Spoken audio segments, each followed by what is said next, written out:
এক মাসও হয় নাই, তেলের মূল্য বৃদ্ধি করা হলো 8 থেকে 12%।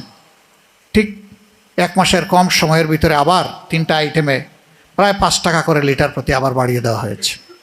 এবং আজকে আবার বিদ্যুতের দাম প্রায় 17% বাড়ানো হয়েছে। তো এই মরা মানুষগুলো এত বোঝা বহন করবে কিভাবে? জনগণের আয় তো বৃদ্ধি হচ্ছে না, বরঞ্চ বেকারত্বের মিছিল দীর্ঘতর হচ্ছে। সেই জায়গায় যদি অব্যাহতভাবে জনগণের উপর এই ধরনের কর এবং দ্রব্যের মূল্য চেপে বসে, আমাদের দেশের জনগণ বাঁচবে কিভাবে? আশ্চর্য, আমাদের দেশে সংসদীয় পদ্ধতির সরকার প্রতিষ্ঠিত আছে। সংসদ বসবে 7 তারিখ, বাজেট অধিবেশন, তার আগেই সব বাড়ায় নেওয়া হলো। এটা কি? সংসদে আলোচনা করেন, আমরা আলোচনায় অংশ নেই, তারপরে যেটা যৌক্তিক জনগণ দেখবে সেটাই হবে। জনগণ বুঝতে পারবে সংকট কোথায়, বাস্তবতা কী। এটা না করে এই চালাকি করে মাত্র 4 দিন আগে এই মূল্যগুলো বৃদ্ধি করা হচ্ছে কেন?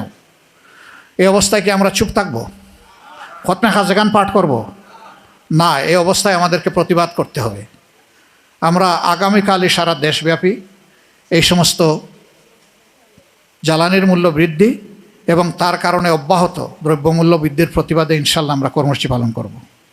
গ্যাসের দাম বৃদ্ধি কেন? এই খাম্বাটা রেখে জবাবে দে, এই খাম্বাটা রেখে জবাবে দে। এই গ্যাসের দাম বৃদ্ধি কেন? এগুলোর দাম বাড়লো কেন? গ্যাসের দাম বাড়লো কেন? তেলের দাম বাড়লো কেন? ডিজেলের দাম বাড়লো কেন? মহামান্য তারেক জিয়া যখন বাংলাদেশে এসেছে তিনি বলেছিলেন আই হ্যাভ এ প্ল্যান। আমরা সবাই বন্ধু ভেবে এই আই হ্যাভ এ প্ল্যানকে সমর্থন জানিয়েছিলাম, কিন্তু আজকে দেখছি আই হ্যাভ এ প্ল্যান ইন্ডিয়ার শিলং প্ল্যান হয়ে গেছে। এই কর্মসূচি কোনো দলের নয়, এটি 18 কোটি মানুষের। আমরা দলের জন্য দাবি নিয়ে আসবো না রাস্তায়, আমরা জনগণের জন্য দাবি নিয়ে রাস্তায় আসবো ইনশাল্লাহ।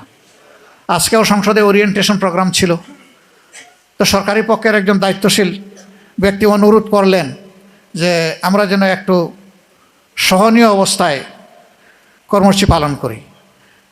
আমাদেরকে যদি আপনারা কর্মসূচি পালনে বাধ্য না করেন, সহনীয় কেন, আমরা কোনো কর্মসূচি পালন করব না। কিন্তু যদি বাধ্য করেন তাহলে সহনীয় বলে আমাদের ডিকশনারিতে কোনো শব্দ নাই। যা প্রয়োজন তা করা হবে ইনশাল্লাহ।